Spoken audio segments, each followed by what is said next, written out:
Donc, bonjour à toutes et à tous. Aujourd'hui, j'ai l'honneur de recevoir Mélodie. On va parler d'un sujet qui est vraiment d'actualité, qui est l'autisme. Bonjour Mélodie. Bonjour Nadège et tout le monde. Alors, en fait, toi, tu es maman, enfin, tu as déjà créé une association qui s'appelle Léo sorti de sa bulle. Tu pourras te présenter un petit peu plus après. Et tu es aussi maman d'un petit garçon qui est autiste.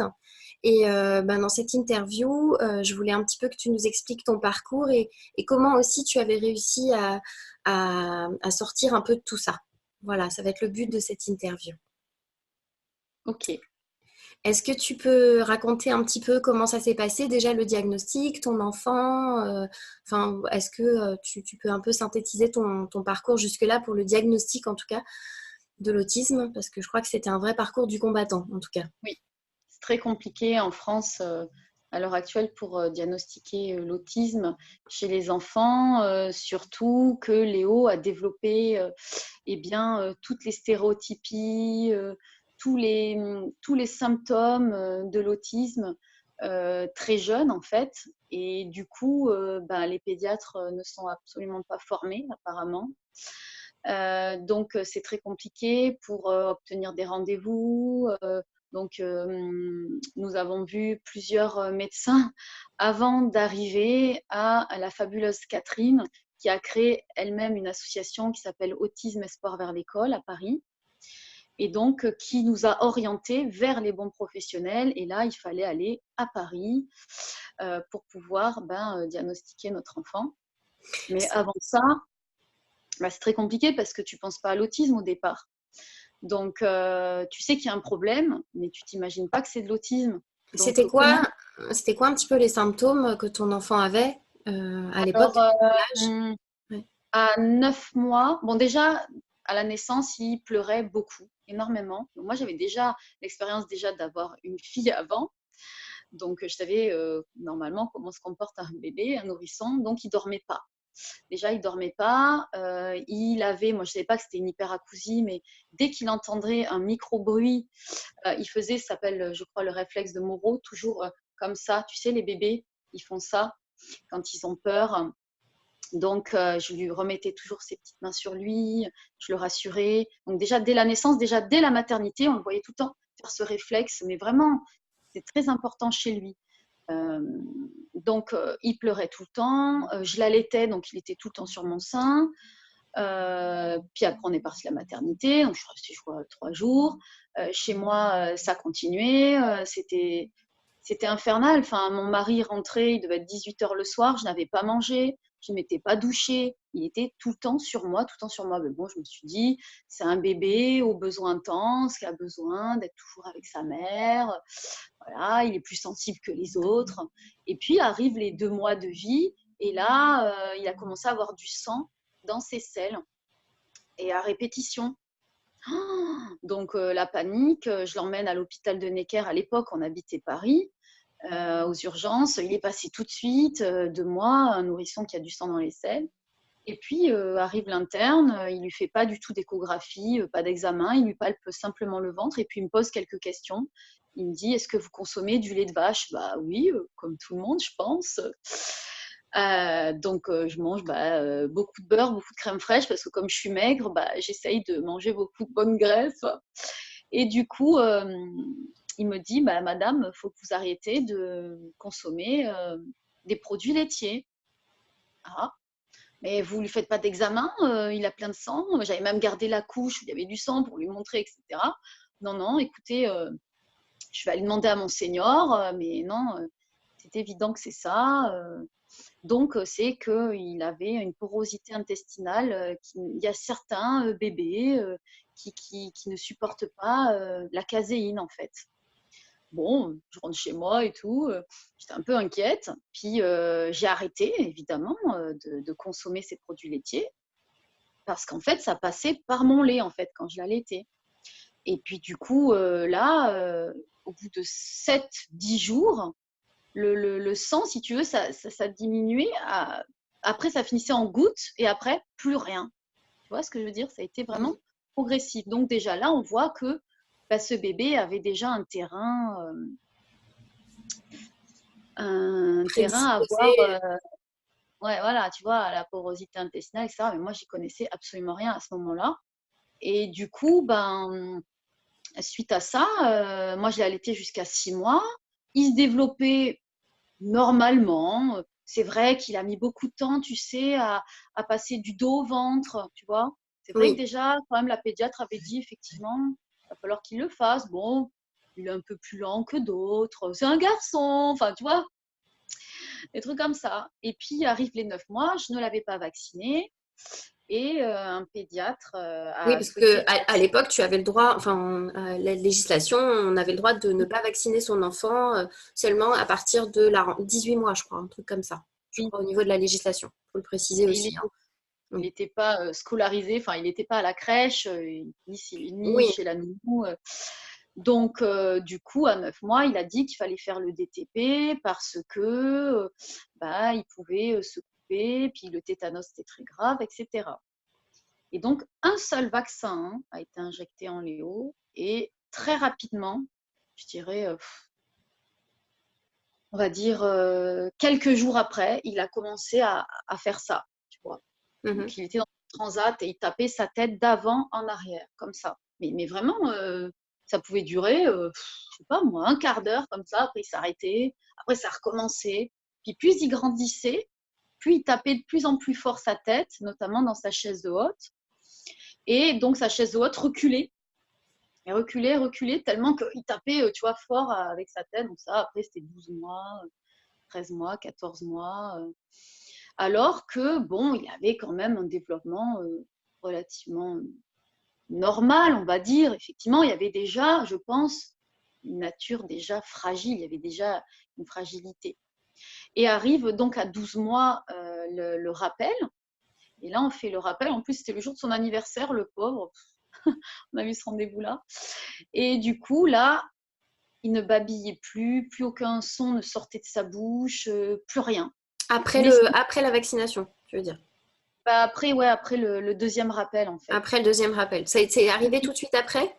Si tu veux, à 9 mois, il avait déjà dit le mot papa, donc il était quand même assez précoce, je trouve, parce qu'il y en a qui disent Oui. pas le mot papa à 9 mois. Je trouvais ça super et tout. Il y a eu ça, il y a eu des arrêts de babillage. Il a réussi à dire quelques babillages jusqu'à 12 mois, entre 9 et 12 mois. En plus, moi, je notais tout. Mhm. J'ai tout taillé tout. Et entre 9 et 12 mois, du coup, il avait du mal à redire des sons, tu sais, le babillage que font tous les bébés. Et là, donc, le rappel à 12 mois, là, il y avait plus de son qui sortait de lui. Juste après, encore quelques jours après ce rappel de vaccin. Et là, on a déménagé vers 13-14 mois. On a eu des problèmes, enfin bref, avec un artisan, etc. Donc, on était en plein chantier.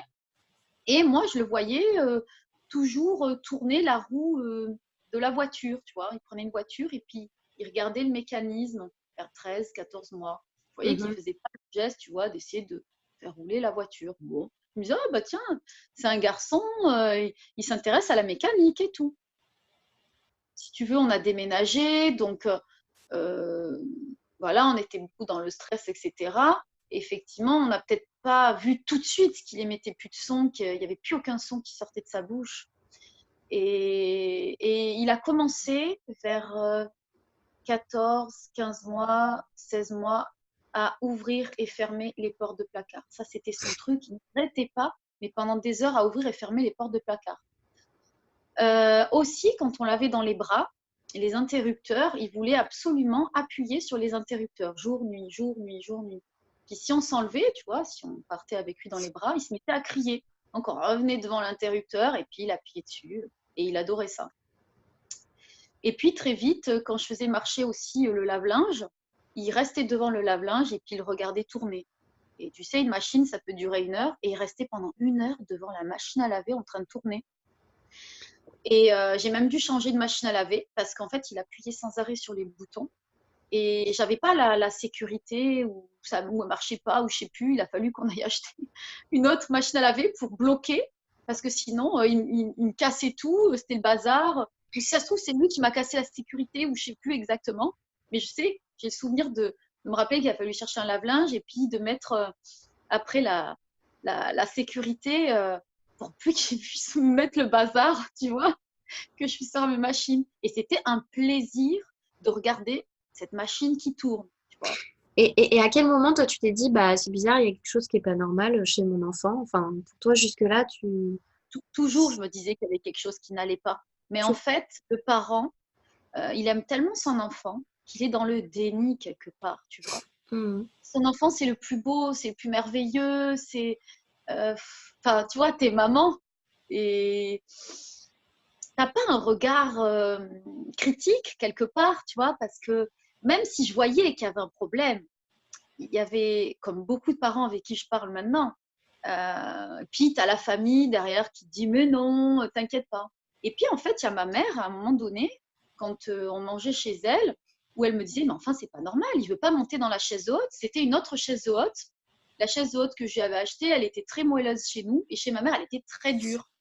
Et il voulait pas s'asseoir dedans, tu vois, quand on le mettait dedans, il voulait pas s'asseoir dedans, et puis taper sa tête en arrière. Puis la chaise haute reculait comme ça, et reculait, reculait. Pour avancer la chaise, elle reculait, taper, comme ça, il Hmm. tapait fort. J'entends encore dans mes oreilles le son que sa tête faisait contre la chaise haute. Et puis bon, bah, tout le monde disait, ou les médecins, oui, bah, c'est normal, il s'amuse, il vous provoque, c'est parce qu'il veut pas manger. Et puis, il avait une rigidité alimentaire. Donc, comme il avait déjà ce problème, on ne pouvait pas lui donner de lait animalier, on était passé au lait de riz quand j'ai arrêté l'allaitement. Mais avant d'arrêter enfin, entre l'arrêt de l'allaitement et avant le lait de riz, j'ai donné du lait de brebis. Mhm. 3 heures après le lait de brebis, il m'a fait une selle avec du sang rouge. Donc là, D'accord. j'ai dit, allez, on arrête. Donc c'est pour ça qu'on est passé au lait de riz en fait. D'accord. Donc il se nourrissait que de lait de riz, de pain, baguette, du blé, et des boudoirs aussi, donc à base de blé.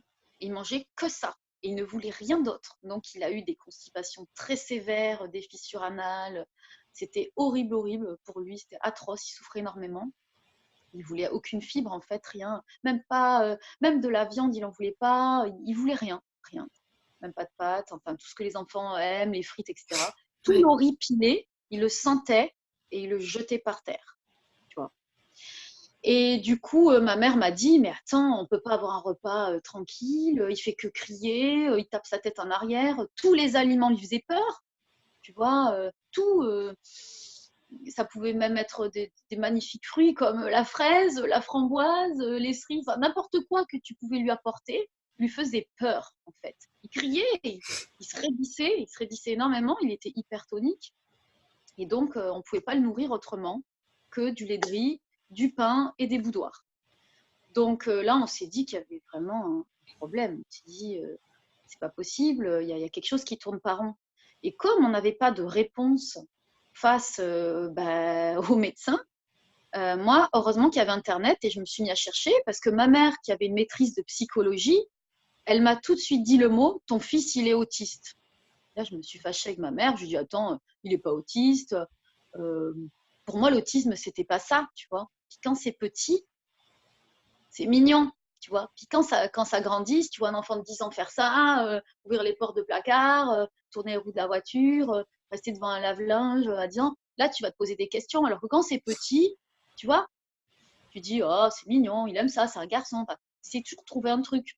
Donc ma mère m'a réveillée, mais elle ne me l'a pas fait façon psychologue, tu vois, avec sa fille. Elle lui a dit vraiment, mon fils, il est autiste, il a un problème. Et je dis, oui, je sais qu'il a un problème, mais je ne pense pas que c'est de l'autisme. Et puis j'ai mis une semaine, tu vois, hein, et là, je suis allée sur Internet et j'ai tapé les symptômes qu'il avait. Parce qu'attends, là, je t'ai dit que la moitié des symptômes, par exemple, la lumière, tu vois, là, mon spot là-haut, il le regardait et il souriait, tu vois, il faisait des sourires et il restait comme ça, devant. Il pouvait rester 1 heure devant à sourire devant un spot.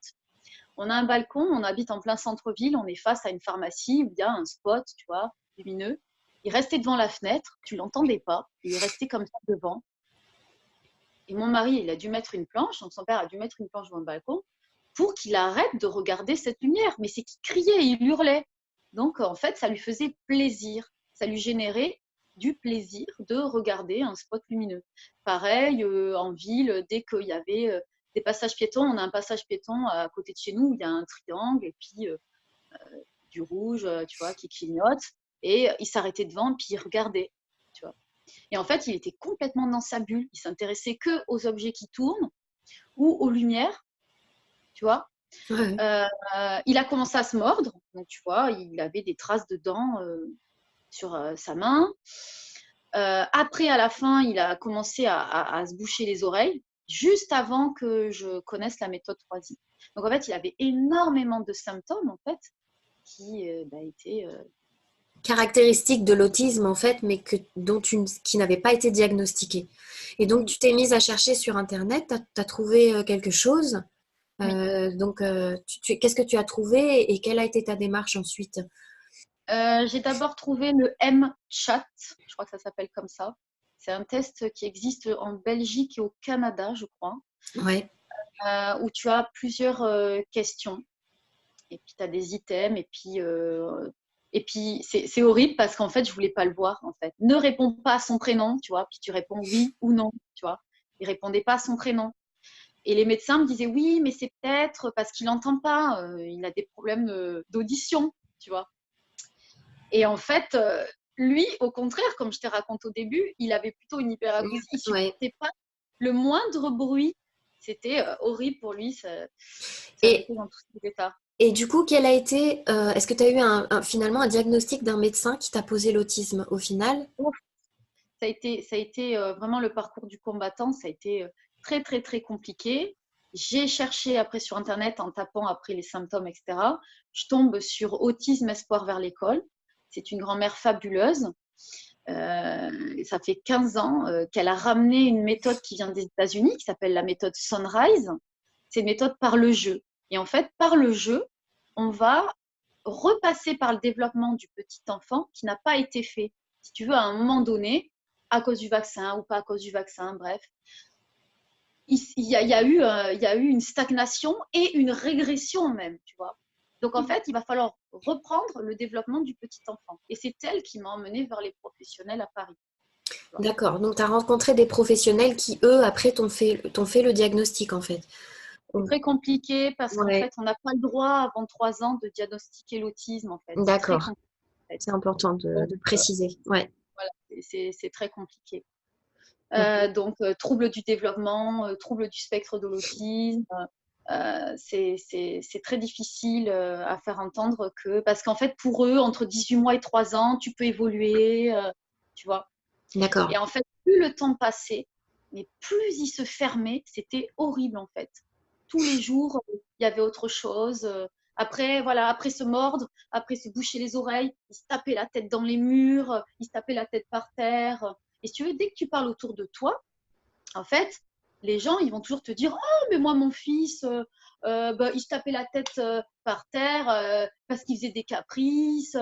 Oui, mais est-ce que lui, il tournait les roues des voitures? Est-ce qu'il ouvrait et fermait les portes de placard? Est-ce qu'il souriait à la lumière? Est-ce qu'il restait 1 heure devant la machine à laver? Est-ce qu'il répondait pas à son prénom? Tu vois, c'est tous ces symptômes. C'est pas un seul. Alors si Pierre, Paul, Jacques, Pierre va me dire oui, mais le mien, il n'a pas parlé avant 5 ans. Puis Paul va me dire oh, mais moi, le mien, il adorait la musique. Par exemple, Léo adorait la musique. Il s'enfermait là-dedans. Pour qu'il arrête de hurler jour et nuit, parce qu'il y avait des nuits, il dormait que 3 heures par nuit. Mhm. C'était mais horrible. On était obligé de lui mettre des comptines, titounis à la télé où une femme fait des gestes pour avoir la paix, en quelque sorte. On avait des voisins, ils n'en pouvaient plus, tu vois, de ces Ouais. cris. Puis il a une sœur, il fallait qu'elle aille à l'école, etc. Donc il dormait 3 heures par nuit, c'était du jamais vu, quoi. Mais ça, c'était depuis le vaccin qu'il ne voulait plus s'endormir. Il avait peur d'aller s'endormir. Il ne supportait plus la séparation. Donc, je ne sais plus où j'en étais. Bah, en fait, on partait sur effectivement le diagnostic qui a été long, qui ne pouvait pas être fait avant 3 ans. Et à partir de là, toi, tu as commencé à découvrir des méthodes en fait qui ont commencé à pouvoir aider ton enfant. Oui. Et enfin, est-ce que tu peux nous dire un petit peu quel est le résultat aujourd'hui, enfin, quel âge a ton fils aujourd'hui et Oui. quel est le résultat en fait que tu as réussi à obtenir? Et peut-être après, on abordera justement par quelle étape tu es passé pour en arriver là. Oui. Alors, très vite, donc quand on a su que ça s'apparentait à de l'autisme, c'est grâce à Catherine Delaprelle, hein, cette grand-mère fabuleuse, qui nous a dit de se dépêcher, effectivement, sinon il s'enfonçait, il s'enfonçait, il s'enfonçait. On a cherché tout ce qu'on pouvait, des livres partout à la librairie sur l'autisme, etc. On a tout d'abord acheté le livre de Nathalie Champoux, être et ne plus être autiste. Ouais, je le mettrai sous la vidéo, effectivement. Ouais. Parce qu'avant de mettre en place la méthode 3I, il y a tout un protocole avant à mettre en place. Donc, on a tout de suite acheté tous les livres qu'on pouvait trouver pour pouvoir aider notre enfant et arrêter cette souffrance, en fait, parce qu'on se sentait tellement impuissant. Puis surtout qu'il dorme, parce qu'un enfant qui ne dort pas, mais c'est horrible pour lui. Ben, ouais. Et elle explique que déjà, quand on arrête le gluten, on a des résultats. Et là, mon mari, il me dit, mais on n'a qu'à arrêter le gluten, lui qui était accro au pain, croissant, qui mange des pâtes midi et soir, pizza, McDo, Burger King et tout. Je lui dis, toi, tu veux qu'on arrête le gluten? Ben oui, on arrête le gluten. Et là, on arrête le gluten. Ça a été affreux. Pendant une semaine pour le sevrage, comme il ne parlait pas, il tabassait la porte de la cuisine pour nous dire, file-moi ma cam, quoi. Donc, il lui restait plus que le lait de riz, puisqu'il se nourrissait de rien d'autre, tu vois. Donc, plus de pain baguette et plus de boudoir.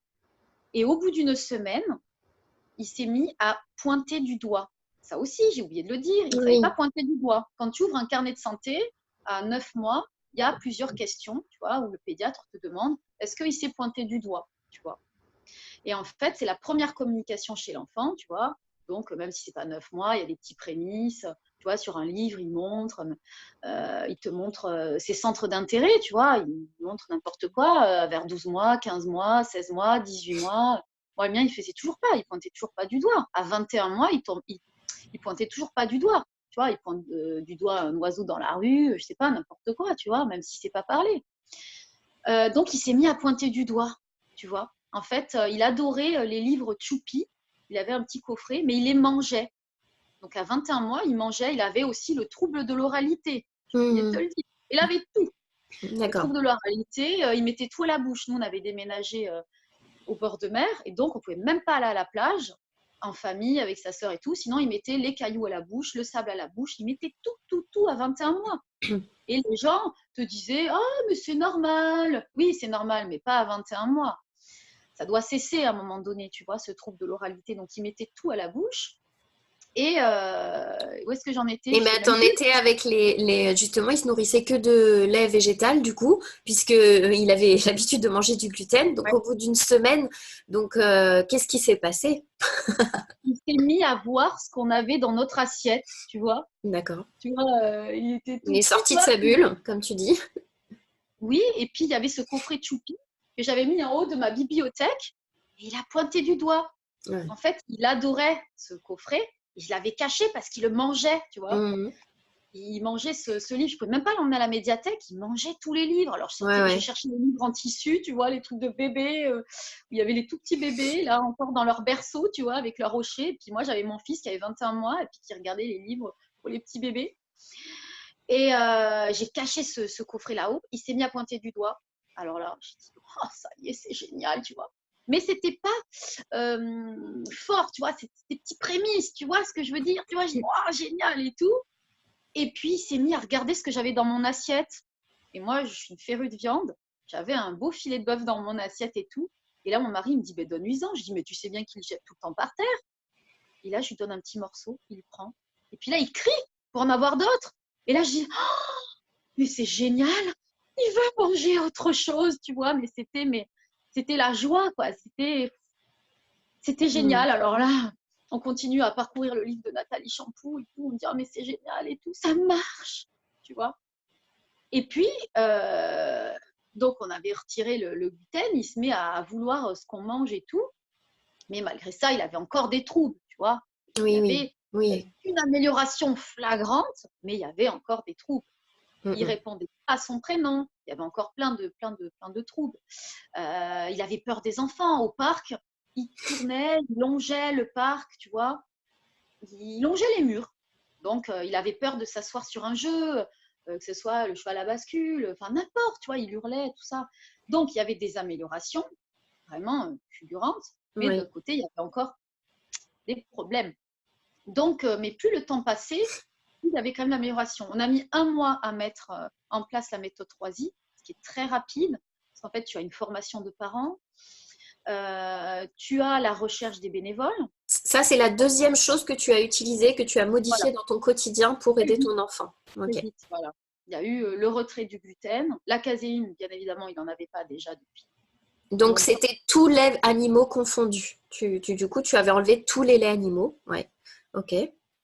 Donc là, les 3I, ça a été, voilà. Alors, les 3 I, tu l'as découvert aussi dans le livre de Nathalie Champoux ou tu l'as trouvé ailleurs? Non, non, c'est quand justement, tu sais, j'ai trouvé le test MChat, que Ah oui. j'ai Ok. fait des symptômes, je ne sais plus ce que j'ai tapé, et je suis tombée, je ne sais plus, tourner roue des voitures, je ne sais plus, ne répond pas à son prénom, tu vois, des trucs comme ça. Et là, je suis tombée sur autisme, espoir vers l'école, Et c'est là que tu AEVE, as trouvé la méthode 3I. D'accord. voilà, qui est Ok. la méthode Sunrise aux États-Unis. Et alors là, avant de mettre la méthode en place, le livre Lettre à un petit prince sorti de sa bulle. Alors là, c'est merveilleux, une clé Magnifique. donc de Catherine Delaprelle. Et donc, cette grand-mère a sorti son petit-fils de l'autisme et elle s'est dit, bah, si ça marche pour mon petit-fils, il faut que je sorte les autres. Et c'est vraiment fabuleux, c'est époustouflant. Hier, justement, on relisait avec mon mari dans quel état il était. Donc, il était sans gluten depuis 1 mois, avec super progrès. Et dès qu'on a commencé les 3I, au bout de 3 mois, très rapidement, mais des progrès fulgurants, fulgurants, fulgurants. Hmm. Il s'est mis enfin à jouer en 3 mois. Enfin, parce qu'il ne savait pas jouer, en fait. Il ne savait pas jouer. Oui, même avec sa sœur, j'imagine, il savait pas jouer, il savait pas, il n'y avait pas d'interaction. Et la méthode 3I, tu l'as mise en place. Il faut un thérapeute, c'est ça? Tu as réussi à trouver quelqu'un facilement pour t'aider? En fait, c'est l'association qui te met en relation avec une psychologue agréée 3I, qui est formée par cette association. Donc il y en a, Donc, j'imagine, un peu partout en France. Ça se développe oui, un peu de plus en plus. ouais, je pense qu'il y en a une cinquantaine, une centaine de psychologues dans toute la France Ok. qui se chargent de te mettre en relation avec ces psychologues. Ils passent aussi 2 tests, l'ADI et la CARS. Alors, me demande pas trop la Hmm. définition. Ok. Euh, et là, à chaque fois, sur les tests, donc on a démarré, on passe ce test-là, on le repasse 2 ans après, et là, on voit mais les progrès fulgurants. Et là, à chaque fois, au début, autisme qui s'apparente même sévère, vraiment, à chaque fois, c'est horrible. Enfin, quand tu vois ça en tant que maman, c'est horrible. Et en même temps, tu te dis, bon, bah, je comprends pourquoi il pleure toute la journée, pourquoi il souffre, tu Oui, vois. ça Pas vient des pas de caprices. toi ou Il voilà. hurlait la mort la nuit, il hurlait la Ouais. mort tout le temps. C'était mais horrible. Mais Et si tu veux, dans l'autisme, s'il y a des parents qui m'entendent, tu en as d'autres qui vont être plutôt Bouddha, comme le petit-fils de Catherine qu'elle explique, où il criait pas et puis qui restait dans sa bulle, tu vois. Il y a des parents qui vont m'écouter, qui vont me dire, ah ben non, mon fils, en fait, lui, il reste dans un coin et puis il bouge pas.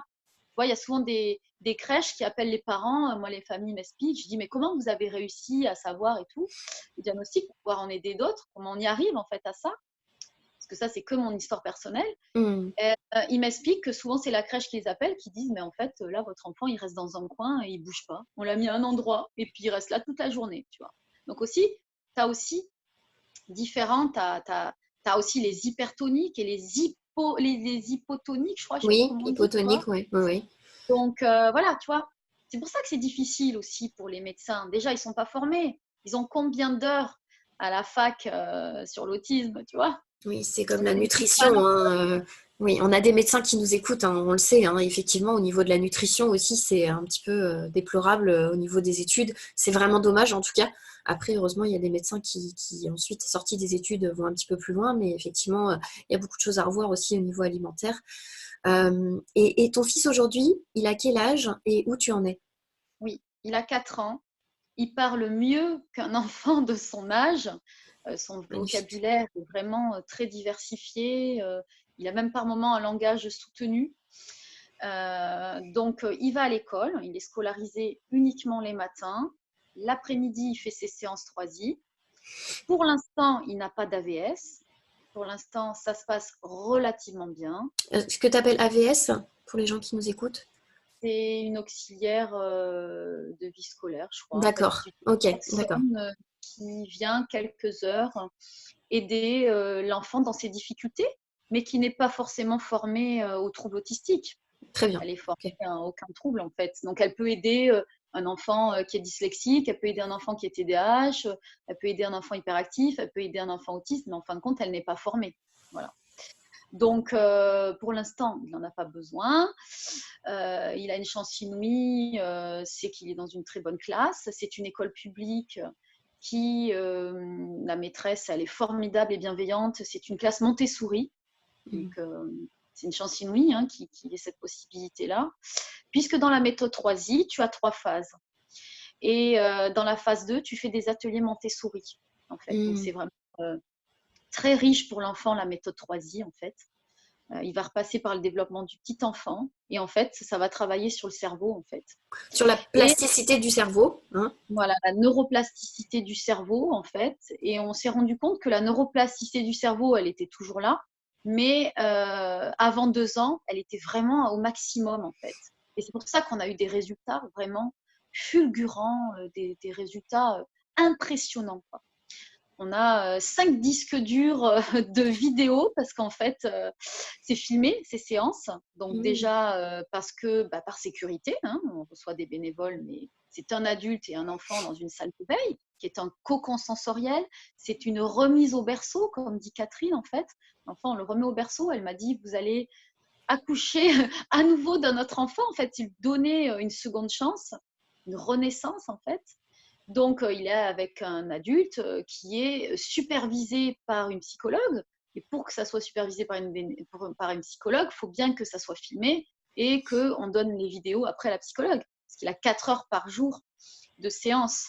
Maintenant, il en a moins parce qu'il a intégré l'école. Donc, aujourd'hui, eh bien, il est scolarisé, alors qu'avant, il se tapait la tête dans les murs, tout ce que j'ai énoncé avant. Oui. C'était impossible qu'il aille, que ne serait-ce qu'à une crèche ou chez une assistante maternelle, c'était impossible. Il a toujours des troubles de la communication avec les enfants, c'est-à-dire qu'il ne va pas aller trop jouer avec les enfants. Il a du mal, il faut qu'on le tire. Voilà. Il a du mal avec le bruit de la récréation. Hein. C'est bien hein, que les instituteurs, les institutrices, ils s'en prennent plein les oreilles. Donc, t'imagines bien chez un enfant qui déjà a une hypersensibilité auditive. Donc, c'est vrai que c'est pas facile pour lui. Voilà, il lui reste encore des petits troubles, mais on va dire qu'on l'a remonté de 80%, en fait, tu vois. Ouais. Donc, en l'espace de 2 ans et demi.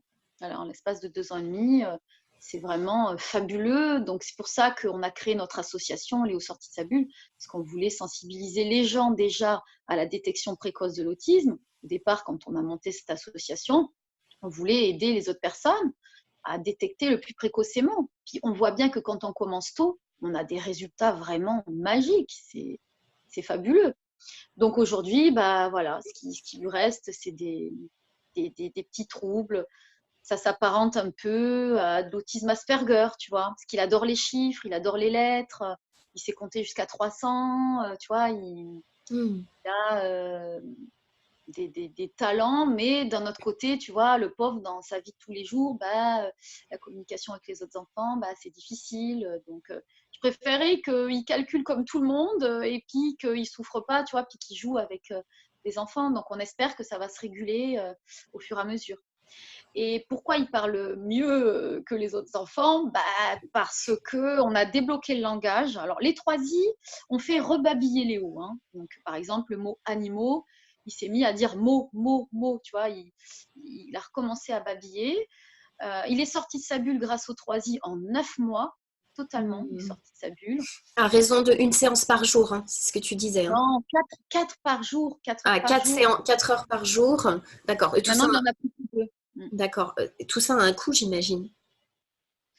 Ça a un coût, mais en même temps, c'est peut-être moins cher que d'autres personnes qui emmènent son enfant chez le psychomotricien, chez l'orthophoniste, Voilà. chez papy, chez la psy, chez machin. Là, il est chez lui, dans son environnement. On sait très bien que les enfants autistes ne supportent pas les changements répétés.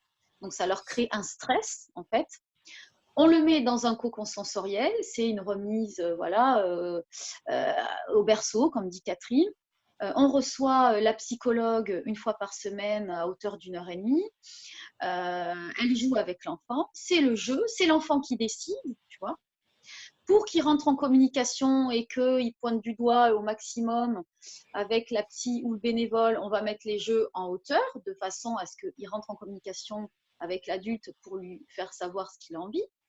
Donc tout est fait de sorte que l'enfant rentre en communication avec nous, mais en même temps, c'est l'enfant qui décide de tout. C'est lui qui décide à quoi il va jouer et l'adulte va le suivre. Donc ce que j'adore dans cette méthode, c'est que c'est spontané. Tout ce qu'il va apprendre, en fait, on ne le force pas. Il veut faire du trampoline, on fait du trampoline, allez, on saute. C'est une coopération de l'enfant, en fait. On cherche la coopération. Ouais, c'est ça. Et du coup, en fait, quand tu rentres, toi, dans la bulle de l'enfant, en fait, après, il va finir par se connecter sur, tu vois, sur les mêmes ondes que l'enfant. Et en fait, du coup, l'enfant, il va venir vers toi, en fait. Je sais pas comment expliquer. Pour moi, c'est magique, en fait. Par exemple, je sais pas, tu as une position comme ça. Moi, je suis comme ça. Et puis, je vais te regarder. Puis, je vais faire la même position que toi. À un moment donné, tu vas te dire, mais elle fait comme moi, tu vois. Et l'enfant autiste, c'est pareil, en fait, tu vois. Il va tourner la roue de sa voiture. Tu vas prendre, donc en fait, il faut avoir les jeux en double dans la salle d'éveil. Donc en plus, c'est un coût pour les parents. Oui. Donc on va acheter tout en double. Il va prendre sa voiture. Tu vas faire la même chose que lui. Devant lui, tu vois, bien devant lui. À un moment donné, il va te regarder quelques secondes, tu vois. Et toi, il va falloir que tu enrichisses le jeu. Tu vas prendre la voiture, puis tu vas montrer. Puis au début, il ne regarde pas, tu vois, il a des fois le regard bas. Le mien, il n'avait pas vraiment un regard fuyant, mais il avait un regard bas, tu vois, pas très, très prononcé. C'est pour ça que des fois les médecins se trompent dans le diagnostic parce que s'il n'a pas vraiment un regard très fuyant, tu vois, ils connaissent que ça, tu vois, ils vérifient que ça quand ils sont bébés avec leur lampe, ils regardent les yeux, tu connais. Donc du coup, le bénévole, il va apprendre à enrichir le jeu et l'enfant sur quelques secondes, il va regarder et puis c'est comme ça, petit à petit, 3 secondes, 4 secondes, 5 secondes. Puis l'enfant, après, les bénévoles, ils me disaient, ça y est, il rigole, il sourit. Puis après, il éclate de rire. Et puis c'est comme ça. C'est un travail de tous longue les haleine. jours pour recréer, donc créer en fait des connexions neuronales et une interaction avec l'autre et recréer en fait des connexions au niveau du cerveau aussi pour recréer le lien avec l'autre. Ouais. Et le fait de mouvoir son corps, lui, il n'avait jamais fait de 4 pattes, de faire du 4 pattes en salle d'éveil, tu vois, du cerceau, le tunnel, il avait très peur. Tu vois, tu achètes ça à Decathlon, c'est un tunnel où tu passes dedans, tu sais, généralement les enfants aiment bien. Oui. Il avait une peur, mais horrible, horrible. Le bénévole fait petit à petit, tout doucement, on lui apprend, tu vois, comment on fait, etc. Et petit à petit, à force de bouger son corps, et là-haut, ça se reconnecte, tu vois, c'est incroyable. Il ne savait pas mâcher. Une fois, on s'est retrouvé aux urgences, il a eu un morceau de coincé, il s'est mis tout de suite à saigner. Heureusement, il y avait encore de l'air qui passait. Là, c'est mon mari qui lui a fait la technique d'Emlich, je ne sais pas si tu connais, tu vois, pour Oui, faire oui. sortir le morceau. C'était horrible, atroce. On est quand même allé aux urgences et tout. Il ne savait pas mâcher, il ne savait pas mastiquer. En salle d'éveil, on n'apprend pas à mastiquer, on n'apprend pas à mâcher. Mais si tu veux, on joue à la dinette, je ne sais pas quoi. À force, les connexions neuronales, je sais pas, les synapses entre elles se remettent ensemble. Et du coup, à table, du jour au lendemain, je dis à mon mari, mais t'as vu, il s'est mâché, ça y est, tu vois. Alors qu'on ne lui a pas dit, regarde-moi, on va apprendre à mâcher, on va faire ci, on va faire ça. Non, pas du tout. Et c'est ça qui est fabuleux dans cette méthode. Pour moi, maintenant, là, en 2019, c'est la meilleure des méthodes parce qu'on ne le force pas, en fait, l'enfant. On joue. Alors, c'est sûr qu'au début, il n'est pas très content. Il dit, qui c'est là qui vient jouer avec moi? Mais je ne dis même pas qu'il va jouer avec moi, il ne sait même pas jouer. Je dis, qu'est-ce que c'est que cet instru? Et après, très rapidement, au bout de quelques mois, quand la séance est finie, que le bénévole ouvre la porte, il poussait la porte, l'air de dire, hey, tu continues à jouer avec moi, là, tu vois. Aussi, les autistes, ils s'instrumentalisent. C'est un peu son objet, en fait, tu vois. C'est pour ça qu'on dit, ouais, ils n'ont pas d'empathie et tout. Mais c'est des amours, les autistes. C'est pas leur faute, en fait, tu vois. C'est pas qu'ils sont méchants, tu vois. C'est parce qu'ils sont en souffrance. Qu'est-ce que tu fais quand tu es en souffrance à un moment donné? Tu vois, tu as une colère, tu as peur, tu vois, tous ces réflexes-là, archaïques et tout. Donc, c'est vraiment une méthode fabuleuse et elle a aidé énormément de familles.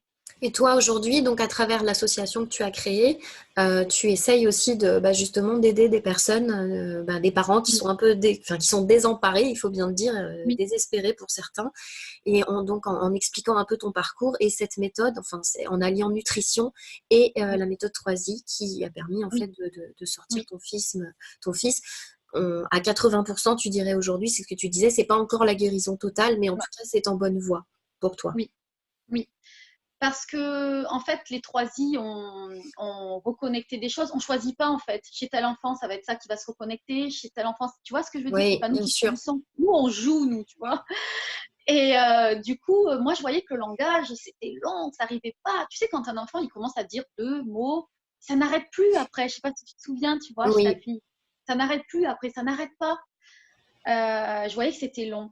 Donc, j'ai fait énormément de recherches et je suis tombée sur le régime GAPS du docteur Natasha Campbell-McBride, ouais.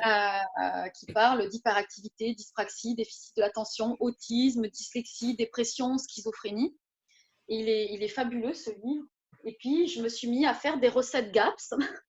Ok. Donc, j'ai tous les livres sur les recettes. Là, il y en a 200 des recettes. Et en fait, au départ, tu as l'étape 1, l'étape 2, l'étape 3, l'étape 4, l'étape 5, 6, jusqu'au régime GAPS global.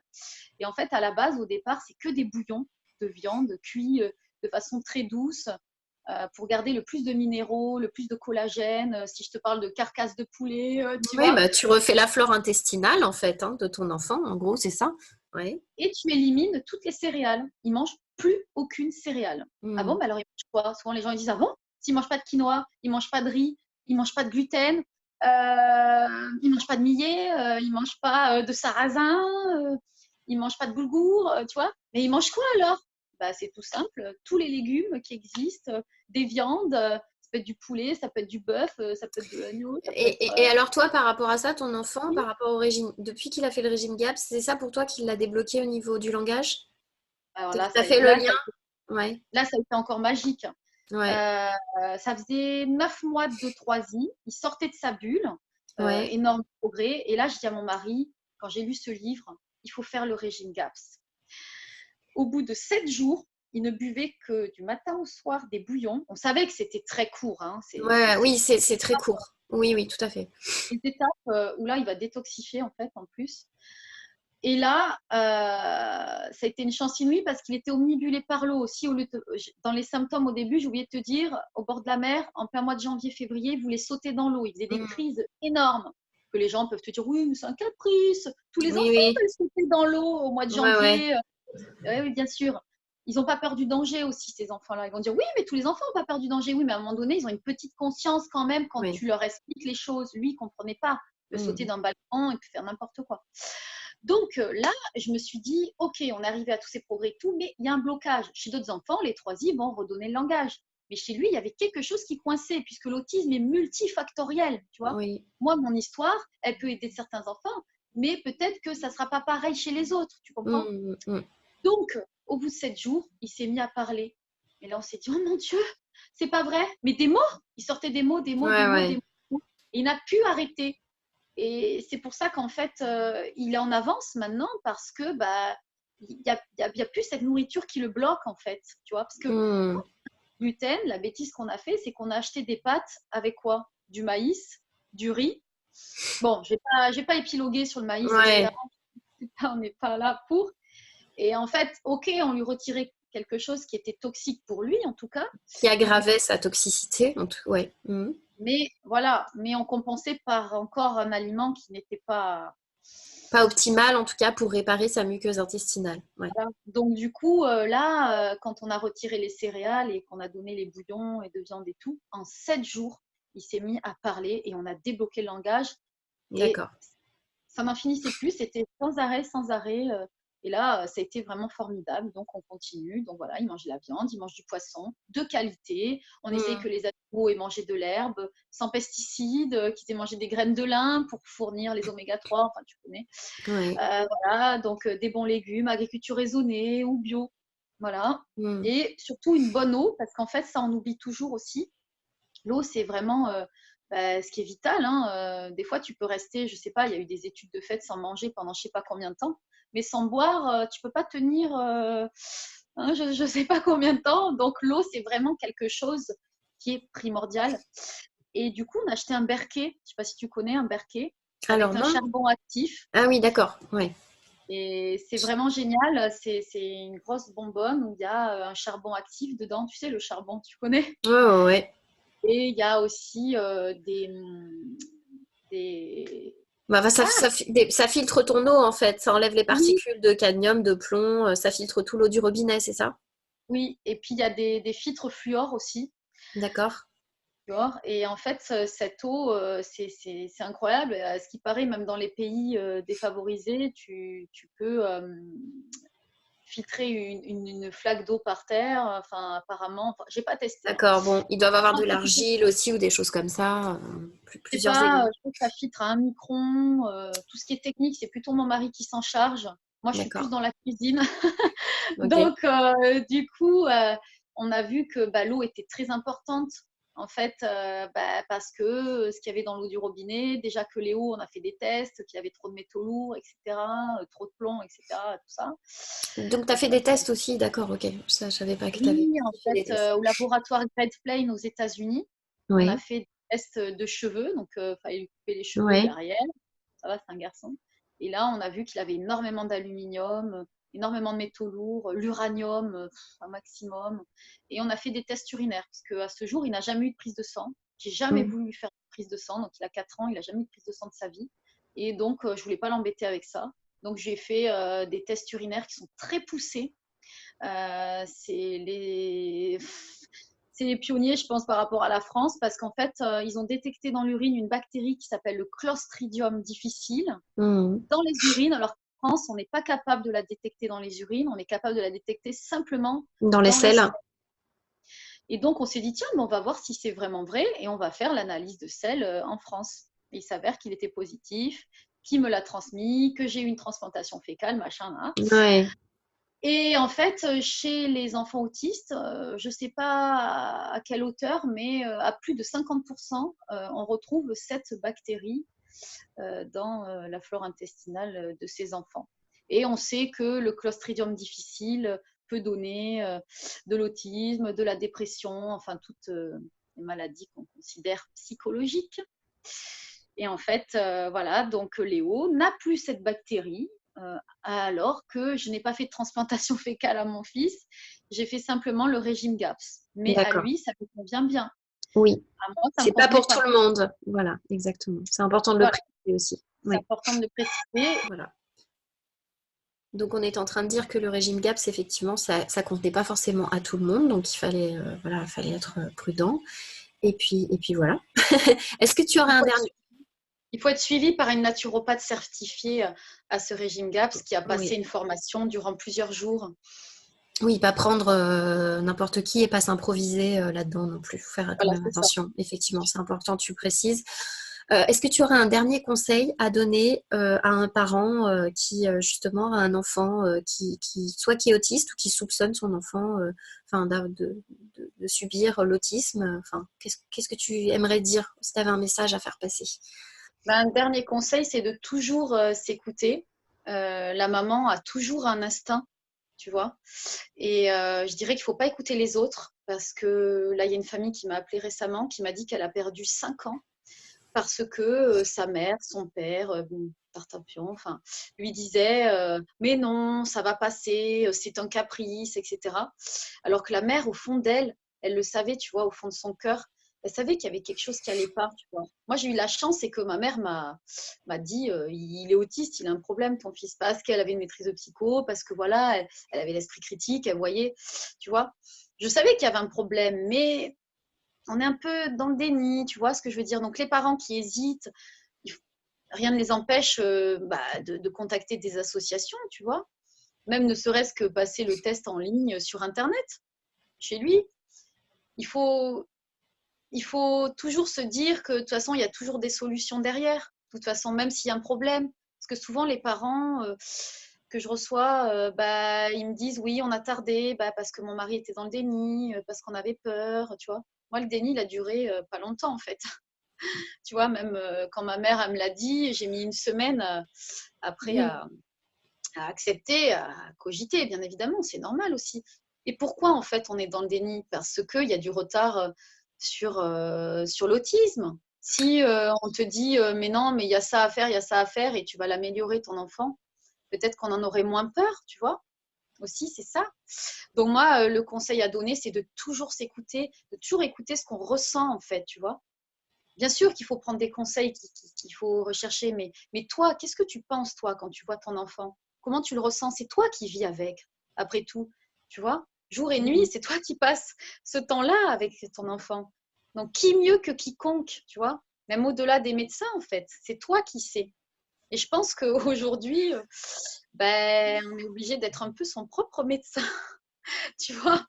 Donc, c'est malheureux, mais on est obligé, quoi. Donc, voilà, s'écouter. Moi, je pense que c'est ça le meilleur des conseils. Déjà, avant tout, et puis après, faire des recherches. Voilà, c'est comme ça qu'on tombe sur Catherine ou sur moi ou sur plein d'autres associations, tu vois. Ok. Et après, de faire selon son intuition. Je pense que on nous empêche tu vois, à avoir cette petite intuition en soi. Tu On vois, nous la en- société, elle fait en sorte de nous couper on de, se laisse beaucoup influencer par notre environnement, en tout cas. Au lieu de s'écouter en premier, on est notre première boussole et notre premier curseur. Ouais, absolument, voilà, c'est ça, tu as très bien dit. Eh ben, en tout cas, je te remercie, Mélodie. Si tu permets, donc je mets les coordonnées de ton association sous la vidéo. Si les Oui, si gens je peux veulent t'aider. voilà, si les gens veulent te contacter éventuellement, donc j'indiquerai comment ça fonctionne. Parce que toi aussi, bon, bah, tu as ta vie de famille à gérer aussi, hein, tu as plein de choses, mais voilà, il faut savoir aussi que tu es bénévole dans l'association. Donc, Oui. c'est beaucoup ce que tu fais. Donc, bah, merci pour ça. Et merci pour cette interview, parce que je sais que voilà, c'est pas toujours facile de parler de l'autisme. Oui. Ça peut aussi choquer du monde, ça peut lever des fois, on est face à des boucliers, des fois aussi. Donc, euh, donc bravo pour ce Bah, courage-là. oui, parce que souvent, bah, tu es confronté à des adultes Asperger qui, eux, disent non, mais ça se guérit pas. Peut-être que eux ils souffrent, mais en tout cas moins que ce que mon fils était. Euh, Tu as la sortie du film Hors Norme, je ne sais pas si tu l'as vu, c'est un film plein de vérité, plein de véracité qui est magnifique. Pour moi, c'est le plus beau film que j'ai vu de ma vie, peut-être parce que je suis touchée par l'autisme, mais en tout cas, quand tu regardes les critiques et les commentaires de ce film, c'est deux petites associations qui se démènent, un peu comme Catherine, je dirais, pour pouvoir sauver ces enfants que la société rejette. Pourquoi? Parce qu'ils sont en totale souffrance. Malgré la camisole chimique, tu as des enfants qui ne dorment pas du tout, par fraction de une demi-heure, 30 minutes. C'est ce que mon fils faisait à des âges très prononcés, hein, 16, 18 ans, etc. Donc en fait, souvent on parle de l'Asperger, on parle de l'autisme de haut niveau, de ceux qui ont des talents, alors que là, pour une fois, enfin, c'est un film qui montre en fait ce qu'on a toujours caché en fait, tu vois, l'hôpital psychiatrique, ouais, nous montre en fait qu'est-ce qu'on fait. Alors il n'y a plus de place, ils se rendent compte que les molécules répondent pas en fait, tu vois, que il y a autre chose en fait. Donc, ce sont des petites associations qui récupèrent ces enfants. C'est vraiment un film merveilleux, il est vraiment très très touchant. Et au-delà de l'autisme, il a une très bonne morale et franchement, s'il existe encore là, s'il est encore d'actualité au cinéma, je conseillerais aux gens d'aller le voir. On a fait une soirée justement débat lors d'une séance à Antibes et ça a ouvert pas mal de conscience et vraiment tu vois, c'est ça que je me bats parce que souvent, bah, on parle des autistes de haut niveau, voilà, de ceux qui ont du talent, mais les autistes sévères qui peuvent rien faire, tu vois, parce que on te dit oui, parce que moi des fois j'ai telle voisine qui va m'appeler, qui va me dire oui, mais t'as vu, ils recherchent des autistes Asperger dans telle société, ouais, on les utilise en fait, tu vois, mais est-ce que il a une vie de famille normale, est-ce qu'il est heureux, tu vois ce que je veux dire? On est toujours en train de dire ah oui, ou l'autre fois on m'a dit oui, t'as vu à la télé, non je regarde pas la télé, il y a une émission, je sais plus sur la une, où apparemment il y a un autiste Asperger qui répond à toutes les questions et puis qui gagne plein d'argent. Et moi, ça me fait de la peine. Je me dis, mais c'est quoi? C'est un animal de foire ou quoi là? C'est quoi ça en fait? Tu vois ce que je veux dire? Tu vois? Donc, moi, je me bats surtout pour ceux qu'on ne détecte pas, ceux qui sont dans le silence, quoi, qui sont cachés, tu vois. Et je me dis que si à l'âge de 2 ans, on pouvait les diagnostiquer, on n'en arriverait pas à ça, tu vois. C'est ça, surtout. Et je sais qu'après cette vidéo, il y aura du bien et du mal. Je sais ce qui va se passer. Mais je suis désolée, quoi. Il y a plusieurs degrés dans l'autisme. Et souvent, ceux qui l'ouvrent, ce sont les Asperger, c'est ceux qui peuvent. Mais moi, je l'ouvre pour ceux qui ne peuvent pas, en fait, tu vois. Pour celui qui, comme mon fils, se tape la tête dans les murs, se mord, ne dort pas, ne mange pas, a que des problèmes partout. Donc, tu vois, voilà, c'est pour ça que j'essaye d'aider au maximum, bénévolement, voilà. Ben, merci à toi en tout cas. Et puis, écoute, je pense que tu as déjà aidé pas mal de monde, je sais, par rapport à la création de l'association. Et puis ça va continuer. Voilà, en tout cas, on fera tout pour nous aussi. Merci beaucoup. Ce que je veux, c'est arrêter la souffrance de ces enfants, en fait. Ouais, Voilà, ouais. c'est ça. Et des Ça. parents, j'imagine. Enfin, voilà, Oui, toute oui, les parents la derrière famille, aussi. bien sûr, mais Parce que, principalement l'enfant. Ouais. parce que quand les parents seront plus là, qui c'est qui va s'en occuper, tu vois? Mm. Donc, c'est ça qu'il faut penser à la vie de l'enfant. Voilà. Bah, merci beaucoup, un grand merci à toi Mélodie pour cette interview. Et puis on se retrouve prochainement, on se recroisera certainement pour de vrai ou sur le net. On continue à se suivre, en tout cas mutuellement. Merci Et beaucoup. merci à toi, Nadège, de t'intéresser à l'autisme. Bah, Parce avec qu'il plaisir. n'y a pas beaucoup de naturopathes qui s'y plongent. Ok, ben voilà, Merci pour tout. avec plaisir. Merci à toi. À bientôt. Au revoir. Au revoir.